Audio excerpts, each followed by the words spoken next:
Olá, bem-vindos ao Rádio Ciência. Meu nome é Ana Luísa Perigo, eu sou estudante de jornalismo da Universidade Federal de Ouro Preto e hoje a nossa entrevistada é a autora do artigo Juventude e Transição para o Ensino Médio: Desafios e Projetos de Futuro, publicado no mês de abril em 2021 pela Revista Brasileira de Estudos Pedagógicos. Para compreender como percebiam seus processos de transição para o ensino médio, o estudo apresenta dados sobre um grupo de estudantes de um distrito que, após a conclusão do ensino fundamental na escola local, passou a estudar na sede do município de Ouro Preto. Antes de começar, vamos conhecer a nossa entrevistada? Hoje contamos com a presença da pesquisadora Elodia Onsleburg, doutoranda em Educação pela Universidade Federal de Ouro Preto, professora, pesquisadora, mestre em Educação pela UFOP, com o estudo Delicadas Travessias, um estudo de casos sobre jovens em transição para o ensino médio no interior do Brasil. Professora, seja muito bem-vinda e obrigada por aceitar o convite. Oi, Ana, eu que te agradeço pelo convite, pela valorização da minha pesquisa. É uma alegria estar aqui com você hoje. Obrigada. Bom, professora, no decorrer do artigo, é evidenciado que muitas crianças e adolescentes pararam de frequentar as escolas, principalmente durante a transição do ensino fundamental para o ensino médio. Você acredita que a forma que os conteúdos disciplinares são ofertados, em grande parte de maneira formal e pouco atrativa, atrapalha a permanência dos estudantes durante o ensino médio? Ana, então, no contexto da minha pesquisa, eu vou falar prioritariamente a partir dessa análise, isso acontece com uma parcela importante desses jovens do distrito que eu investiguei. É um distrito aqui de Ouro Preto, onde resido, e que, ao fazerem essa transição para o ensino médio, abandonavam a escola logo nos primeiros dias, as novas escolas, logo nos primeiros dias, ou ainda nem se matriculavam, apesar dessa etapa da escolarização ainda ser obrigatória. E sim, essa oferta de conteúdos pouco atrativos, que não dialoga necessariamente com a cultura extraescolar deles, e que no caso desses sujeitos que moram em distrito e que precisam se deslocar para a sede do município, essa transição é mais dramática ainda. Isso pode ser uma razão que afeta e colabora para essas desistências. Veja que alguns desistem logo no início. Então, assim, já é difícil, quase impossível para eles pensar numa adaptação. Insistir mais um pouco e ver o que acontece. Sim. Sobre essa atração, né, para os estudantes, qual que é a necessidade de um espaço para atividades extracurriculares? Eu penso, veja, aqui a gente está falando de jovens que estão ingressando no ensino médio, mais ou menos nessa etapa da trajetória escolar, geralmente ela coincide com uma outra etapa muito importante da vida da gente, que é a chegada à juventude. Uhum. Então, é um momento em que a gente muda muitas características. O nosso processo de individuação, de formação da nossa identidade, ele se exacerba ali. A gente quer descobrir quem somos, apesar da nossa família. Não que é uma ruptura com a família. Esse espaço de socialização, a família, ela continua existindo, mas a gente quer descobrir outros lugares. Então, pensar em atividades extracurriculares, nesse momento em que o jovem passa, inclusive, a ter mais possibilidade de se deslocar pela cidade, ele já sabe andar de ônibus, ele começa a ter colegas que frequentam outros espaços. Isso é fundamental para ele, viver a socialização na juventude para além do espaço escolar. No caso dos jovens que participaram da minha pesquisa, isso acontece, e veja, eles são jovens, então, de um distrito, certo? Uhum. Para cursar o ensino médio, eles saem desse distrito todo dia e vêm para a sede do município. Não é fácil. Tem muitas mudanças acontecendo na vida deles nesse momento. E ainda assim, por mais que exista uma urgência de voltar logo para casa, de chegar em casa e falar, ufa, Cheguei, o ônibus não quebrou, estou em casa, é a comida da minha mãe. Ainda assim, alguns criaram estratégias para permanecer um pouco mais aqui na sede, porque eles queriam fazer academia, fazer aula de dança do ventre, fazer aula de teatro, cursinho de inglês. São outros espaços que eles começam a ocupar com outros jovens com os quais eles começam a se relacionar. Isso é fundamental. E a gente que já foi jovem nesse momento sabe que isso também é uma delícia de viver. Sim, verdade. E você avalia que o medo, o sofrimento e essas mudanças, né, no estilo de vida são fatores presentes, no ingresso do ensino médio? Sim. A minha pesquisa revela isso, que apesar da urgência de viver e do gosto pela novidade, esses jovens têm muito medo e se sentem, às vezes, muito paralisados diante desse novo. Então, começam a acontecer alterações no desempenho escolar e mesmo algumas alterações de comportamento e de identidade que não são necessariamente positivas para eles. Uhum. É um momento muito delicado. A minha dissertação, inclusive, né, você falou no início, delicadas travessias.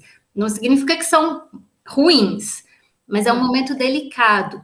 Agora, veja, toda transição tem sua delicadeza. Quando a gente muda de casa é difícil, mudar de cidade é difícil, formar-se na faculdade é difícil, mas aqui a gente está falando de jovens de 15, 16, às vezes 14 anos, que estão fazendo uma transição muito grande e muitas vezes ela só é acompanhada pelos próprios colegas que estão vivendo isso, mas ela não é amparada nem pelas escolas, nem pelas famílias. É como se para as famílias e para as escolas isso fosse natural. É natural que depois do 9º ano eles vão para a sede do município estudar. Então, assim, não há um acolhimento e isso dificulta. Para todos os participantes da minha pesquisa, são 8 jovens entrevistados, eu fiz uma pergunta, que era, se existisse o ensino médio no distrito, você teria vindo estudar aqui? Mesmo aqueles que estão que estavam, né, bem adaptados à realidade do ensino médio que eles estavam cursando, alguns deles responderam que não. E isso é muito sintomático. Sim. Tem que ser feito, né, esse acompanhamento por parte das escolas e das famílias, porque na adolescência ali, né, na juventude, eles estão passando por um turbilhão de emoções, né, descobrindo a Sim, vida. e são transformações de várias ordens, porque elas são fisiológicas, neuronais, Sim. psicológicas. É um momento que começam os primeiros encontros afetivos, amorosos, sexuais. São transformações muito grandes na vida dessas pessoas. E quando famílias e escolas não acolhem, e veja, aqui não estou culpabilizando nem famílias nem escolas, mas assim, percebo que existem imensos desafios para essas duas grandes instituições, mas quando elas deixam de perceber que esse momento dessa transição para o ensino médio, ele é um momento dramático e delicado, sobretudo para esses jovens, que são jovens que muitas vezes, como no caso da minha pesquisa, é um distrito pequeno, com traços rurais, esses jovens passam a vida ali até o 9º ano, então assim, a escola é uma extensão da casa, às vezes a professora é sua mãe, a pessoa que trabalha na escola é sua madrinha, você estuda com seu primo, todo mundo conhece todo mundo. Essa é uma frase que surge em toda a minha pesquisa. Esses jovens falam, todo mundo conhece todo mundo. E de repente você sai desse distrito, que tem cerca de 1.000 habitantes, e vai estudar numa escola que tem cerca de 1.000 estudantes ou mais matriculados. A gente, às vezes, que está acostumado a transitar numa cidade, a gente não percebe isso. Mas para esses jovens, isso é assustador. Alguns falam, inclusive, assim, nossa, eu achava difícil atravessar a rua. Porque você está num distrito pequeno, você nem olha para atravessar a rua, né? Você nem olha, você no máximo escuta. E aí, de repente, você vem para uma cidade maior que passa ônibus, que tem barulho, e isso é assustador. Então, assim, essa necessidade desse acolhimento e de lembrar que, por mais que a gente esteja acostumado com isso, para o outro é muito novo. Ele vai se acostumar. Mas será que, como professoras, professores, como familiares, a gente consegue amenizar um pouco essas dores? Sim. Bom, e como que esses fatores afetam o bem-estar dos estudantes? Voltando nisso que a gente está falando. Vamos reforçar que é sempre importante. Vou trazer algumas questões que surgiram na minha pesquisa. E aí eu acho importante situar uma coisa. Eu fui professora de todos os participantes da minha pesquisa. Eu fui professora de história nessa escola, desse distrito, por 2 anos e 2 meses. E aí eu já comecei a perceber que quando eles... Então eu acompanhava esses jovens até o 9º ano e depois eles vinham para a sede do município. Mas como é um distrito pequenininho, a gente continuava se encontrando. E aí eu começava a escutar já alguns relatos. E aí o que acontece? Comecei a ouvir esses relatos desses jovens de que estava muito difícil frequentar o ensino médio. E eram jovens que até então nessa escola tinham comportamentos exemplares, tinham bom desempenho escolar, e que no ensino médio estavam tendo dificuldades com a própria relação de ensino-aprendizagem, estavam sendo reprovados, tendo recuperação, mudando de escola, pensando em desistir. E aí eu comecei a observar, peraí, aqui tem um problema. É muito diferente o que acontece na trajetória desses jovens no ensino médio, no ensino fundamental no distrito, e o que vem acontecer aqui. Não estou dizendo que todos esses jovens começaram a ter problemas graves. Não é isso. Alguns têm trajetórias de sucesso no ensino médio, conseguem fazer o ensino médio em 3 anos, no tempo ideal, conseguem estabelecer uma boa relação na escola, mas os relatos de sofrimento são muito grandes e muito importantes, que vão desde a impossibilidade de se acostumar com uma escola, e aí, por exemplo, eu tenho uma jovem que eu entrevistei, que nos 3 anos do ensino médio, ela não foi reprovada, mas ela estudou em 4 turmas diferentes, de 2 escolas diferentes. Ela ia de uma escola para outra, ela foi da escola 1 para 2, depois da 2 para 1, depois ela voltou para 2, em 3 anos, chegando a estudar à noite, porque ela não se adaptava às turmas, ela tinha questões com deslocamento, então ela tenta morar na casa de uma tia, não dá certo, de uma tia aqui em Ouro Preto.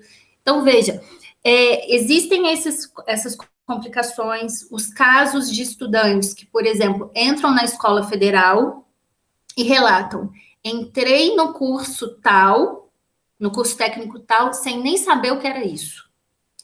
E aí a jovem toma horror daquilo, se assusta completamente com aquela estrutura gigantesca, não viu nem assim, não é nem que o conteúdo era pouco atrativo no caso dela, ela nem entendia o que era o curso técnico, e aí ela abandona essa escola e vai se formar numa outra escola.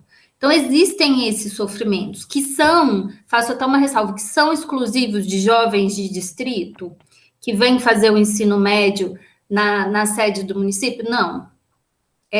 Qualquer jovem pode estar exposto a esse tipo de desafio. Mas, no caso dos participantes da minha pesquisa, existem essas outras questões que agravam. Então, eles precisam acordar muito mais cedo, eles pegam um transporte que tem horários reduzidos.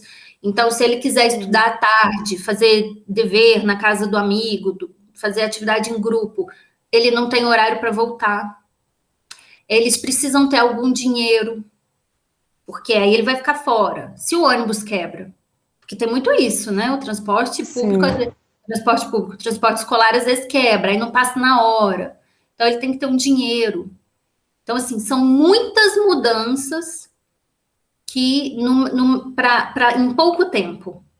Isso tudo afeta demais. De que forma os diferentes tipos de escolas afetam as vivências e as escolhas dos estudantes?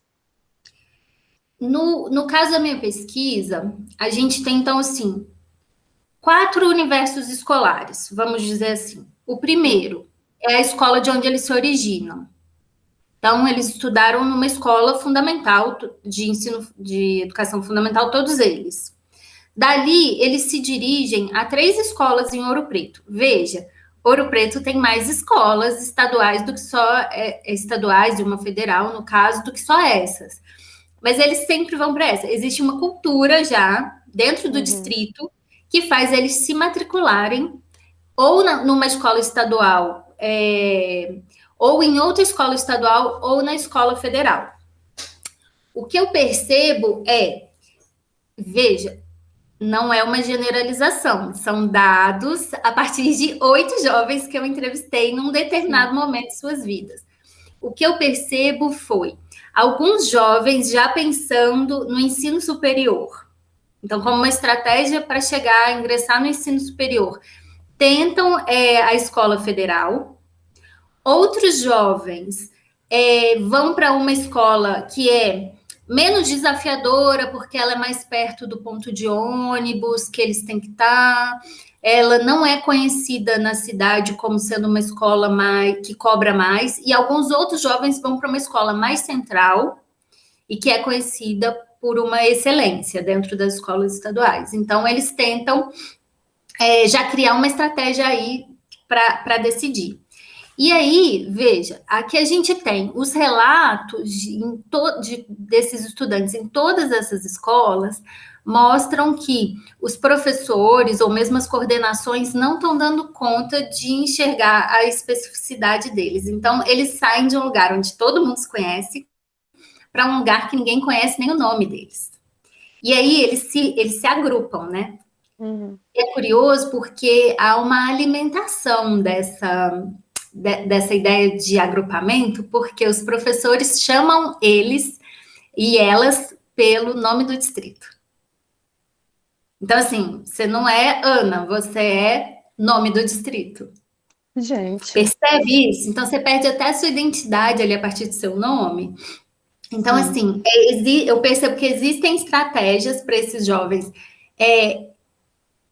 ingressarem nessas escolas, eles pensam o que eles querem com o ensino médio, ainda que isso não seja uma grande elaboração, mas as escolas em si, nem essa escola gigantesca, que é a escola federal, nem as outras 2 escolas percebem esses jovens desse distrito e de outros distritos que ingressam ali.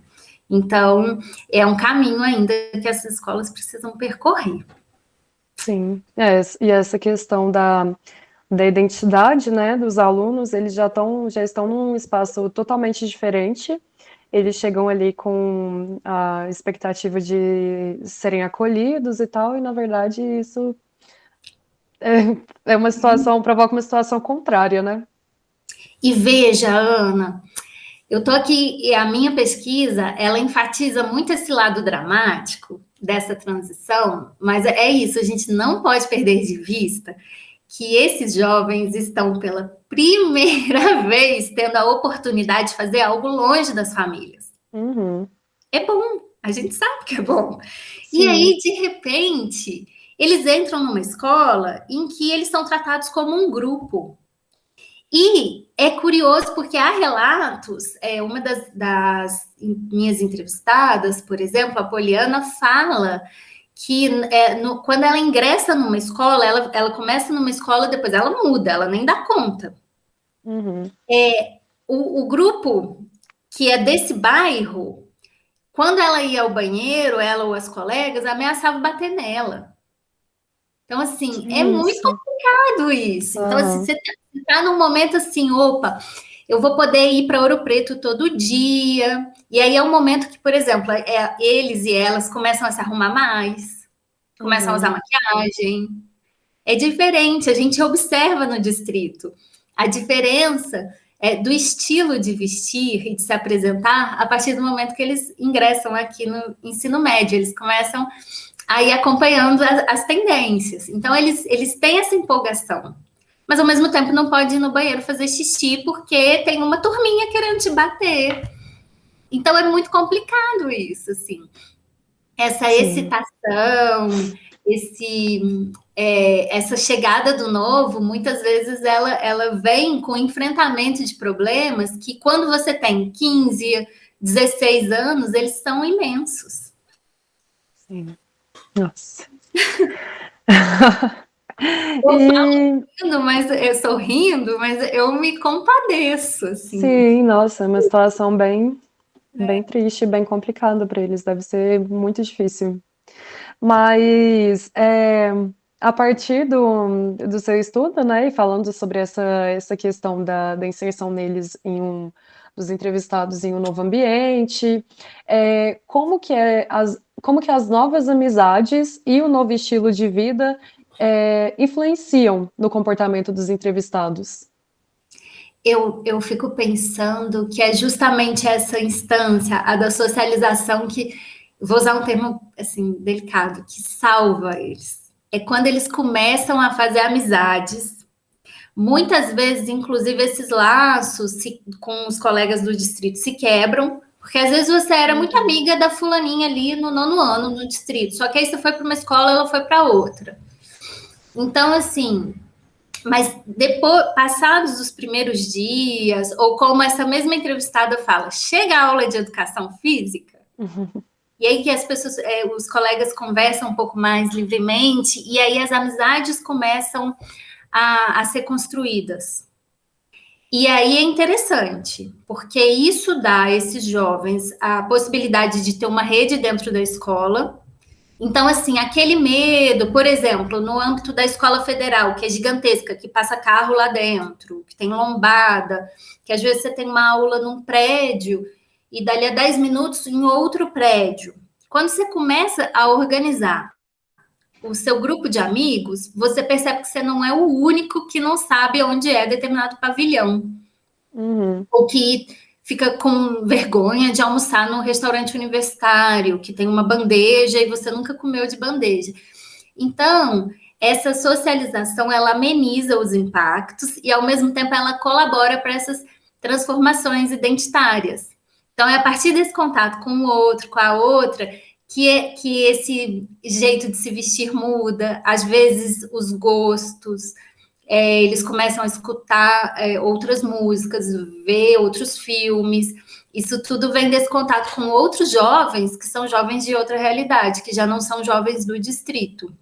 Uhum. E aí tem mudanças, que podem ser boas, que podem ser ruins, mas essas mudanças vão acontecendo nesse contato com esses outros sujeitos, mas que são uma rede importante de resistência ali aos desafios. E fora a socialização, como a gente falou, acho que lá na primeira ou na segunda pergunta, que é uma socialização que vai acontecer em outros espaços, o espaço da academia, da aula de dança do ventre, do lugar que você toma açaí em frente da escola. Então, esse é um aspecto muito positivo. Sim. Professora, como que a entrada no ensino médio alterou a socialização dos entrevistados dentro e fora da escola? Que é justamente isso que a gente está conversando aqui agora, né? Alguns trazem relatos melancólicos da perda desse contato dos colegas do distrito. É sempre assim, Ana, eu percebo a ambivalência. É como se eles estivessem pesando o tempo todo. Assim, tipo, olha, eu perdi isso, mas eu ganhei aquilo. Eu percebia isso, assim, não existia nem neles e nem na minha intenção de analisar os dados que eles me trazem, essa ideia assim, vamos taxar então que essa transição foi muito ruim. Ela é desafiadora, mas tem sempre isso, assim. Às vezes há um afastamento de um grupo de amigos que veio junto até o 9º ano e esse grupo se pulveriza no ensino médio. Mas eles vão relatando, eles, ou pelo menos a maioria deles, alguns não tanto, que esses outros encontros acontecem e dão um fôlego. É curioso, veja, que eu uso na minha pesquisa nomes fictícios. Não revelo as identidades desses jovens entrevistados. E eu combinei com todos eles e todas elas que eles podiam escolher o nome. para que eles se identificassem. A partir do momento que eles tivessem acesso à dissertação, eles pudessem se identificar facilmente onde eles estavam inseridos. Uhum. E aí um deles escolhe o nome de um amigo da escola federal, o Igor. Então o nome dele não é Igor, e ele escolhe Igor porque é o nome do amigo dele. Então, isso é muito simbólico. Alguns outros escolheram o nome do avô, o nome da personagem de um livro, ou um nome parecidinho. Então, pega o nome e muda um pouquinho. E ele escolhe o nome do amigo.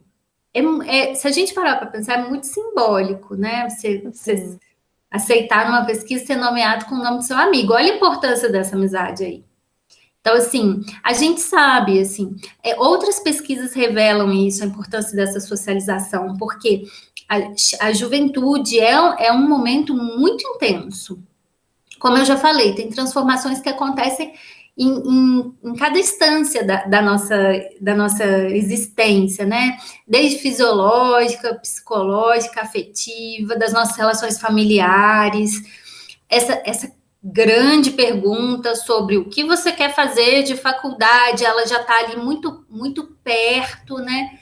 E aí, quando você encontra pares, jovens que estão passando pelo mesmo que você, ou algo parecido, isso te dá um conforto de que você não está tão sozinho, você não está tão desamparado. A sua experiência, a sua dor, a sua curiosidade, ela é compartilhada por um grupo de pessoas.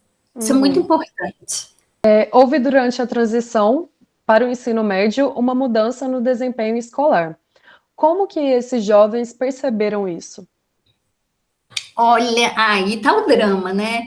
E é curioso porque uma questão que, assim, eu me lembro, então, de todos esses jovens, porque fui professora deles. Fui professora de uma disciplina específica, de história. Uhum. Mas eu estava ali, eu frequentava a escola, eu conhecia os desempenhos em outras disciplinas e participava, claro, dos conselhos de classe.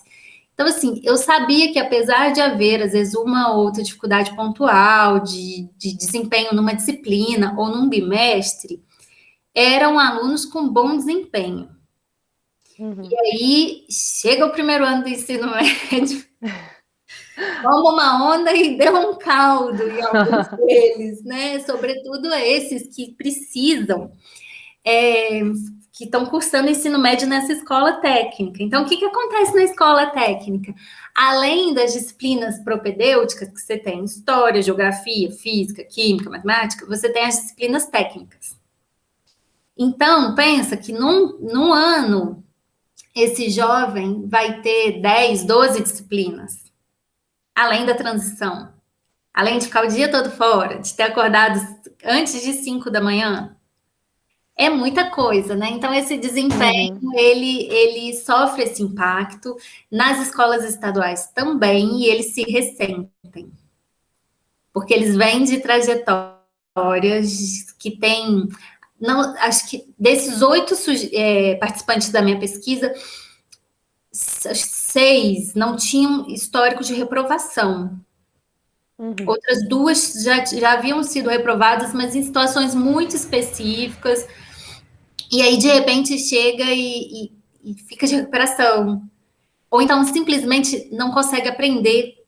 Então, isso é difícil. E reforça uma conclusão da minha pesquisa, que é claro que, individualmente, a gente precisa se adaptar à estrutura do ensino médio. Mas pensar no ensino, no sentido, aliás, desculpa, pensar no sentido do ensino médio também é importante. O que a gente está fazendo com o ensino médio? Qual que é esse sentido? Porque a gente vê o ensino médio como uma possibilidade de ingressar depois no ensino superior, né? É fundamental concluir o ensino médio para ingressar nas universidades, nas faculdades. A gente vê como a possibilidade de ter um diploma e conseguir emprego, mas e o sentido daquele conteúdo, daquele tipo de cobrança? Isso está sendo refletido? para esse momento da vida desses sujeitos? E é uma pergunta que a gente sempre, acho que a gente tem que fazer, na verdade, até em todas as instâncias, assim, qual o sentido disso? Está sendo aplicado de uma forma coerente com os objetivos finais? Uhum. Há mesmo garantia de ingresso no ensino superior? As vagas dizem que não, o total de vagas diz que não. A gente vê que, assim, hoje mais e mais jovens de camadas populares ingressam no ensino superior, mas a quantidade que tenta e fica de fora, ela é imensa, ela é impactante, ela vai afetar essas existências. Então, aqui a gente precisa pensar nisso também, que há esses desafios individuais que repercutem nos desempenhos escolares, e há também aqui todo um contexto de um ensino médio que precisa ser repensado. Uhum. O reflexo esses dados são o reflexo da nossa sociedade, né? Repensar a escola, sempre. Escola é um organismo vivo, pulsante, dinâmico. Ela precisa ser repensada em qualquer instância, da educação infantil ao ensino superior à pós-graduação. Você é uma estudante de jornalismo, você com certeza para e olha para o seu curso e pensa, mas espera aí, é isso aqui, como que eu vou usar isso na minha trajetória? Ou, ao mesmo tempo, assim, como todo esse tipo de informação que eu recebo, e às vezes eu não consigo processar na minha dinâmica, na minha rotina, por exemplo, agora, com a pandemia, como eu vou aprender tudo isso e aplicar na prática? Então, assim, a gente precisa sempre repensar o ensinar e o aprender. No Brasil, a oportunidade de cursar o ensino médio ainda é escassa para estudantes de zonas rurais, devido a diversos fatores, mas os que têm esse acesso acabam adquirindo outras perspectivas de vida. Essa oportunidade é importante para a ascensão dessas camadas mais populares? Sim, sim, a gente ainda está numa sociedade que valoriza, e com razão, essas trajetórias escolares que são mais longitudinais. Então, assim, veja, hoje já é obrigatório, você precisa cursar o ensino médio. Ele faz parte da escolarização básica. De fato, em algumas comunidades rurais, esse acesso é mais complicado. Por quê? Falta escola próxima e falta acesso. Então, assim, às vezes tem até uma escola, mas não tem transporte. É preciso pensar melhor nessas dinâmicas. Os sujeitos da minha pesquisa, os jovens participantes da minha pesquisa, eles têm acesso à escolarização no ensino médio, todos eles. A transporte, ainda que nem sempre de qualidade, e com horários limitados. Eles têm o desafio de ter que viajar cerca de 20 quilômetros para chegar a Ouro Preto, depois 20 quilômetros para voltar. Parte desse trajeto é feito em estrada de terra. Então, assim, é uma aventura em dias de chuva.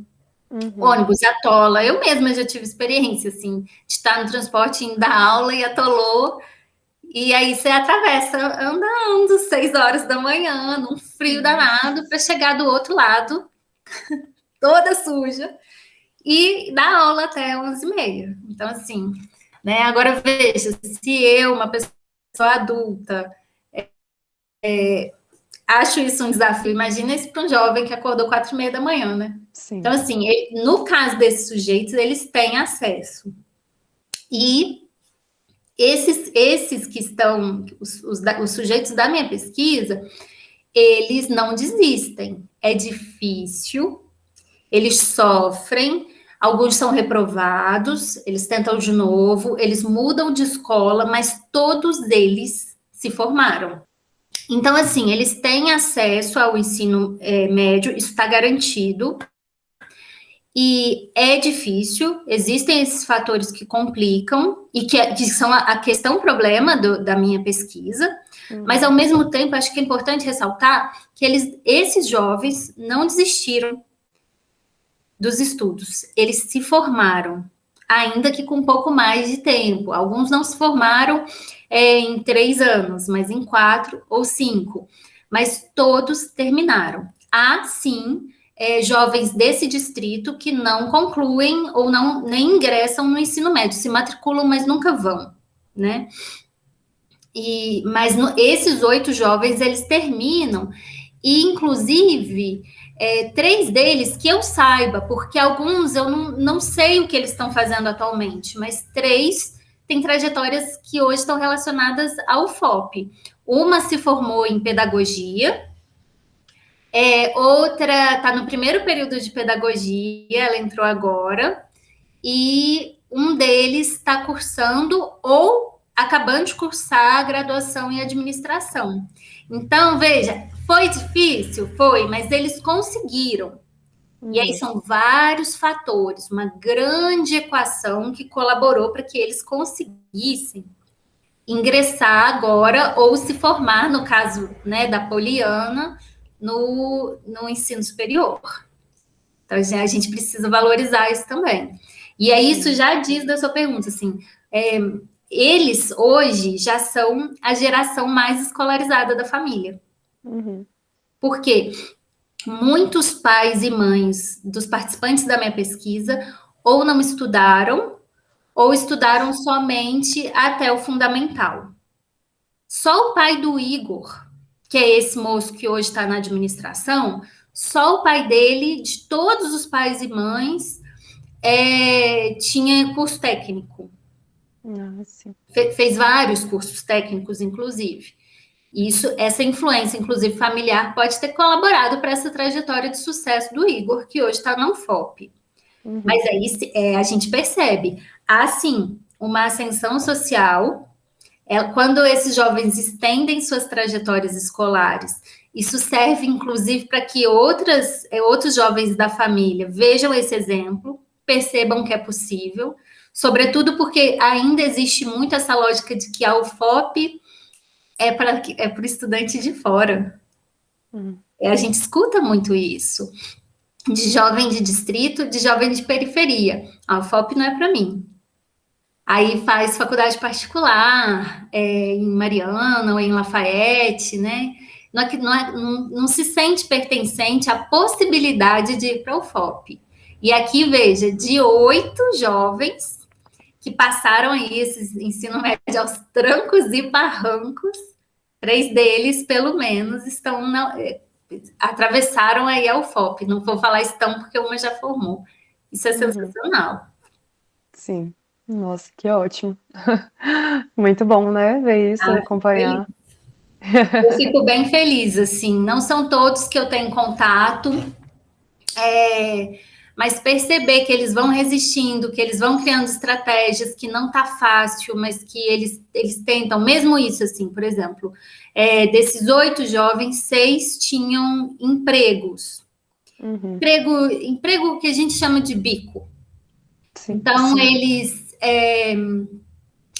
durante o ensino médio.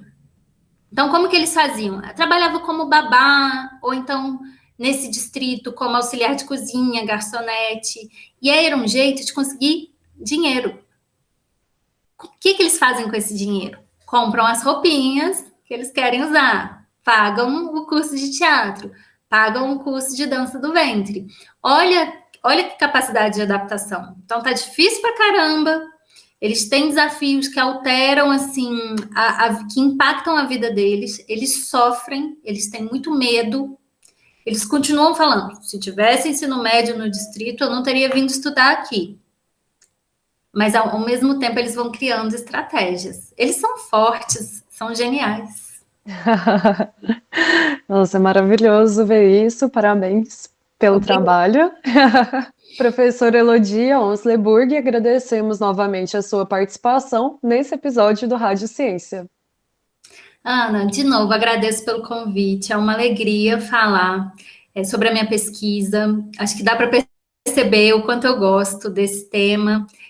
Agora eu estou no doutorado também, fazendo uma pesquisa um pouco parecida, mas com outros sujeitos, falando de outros deslocamentos.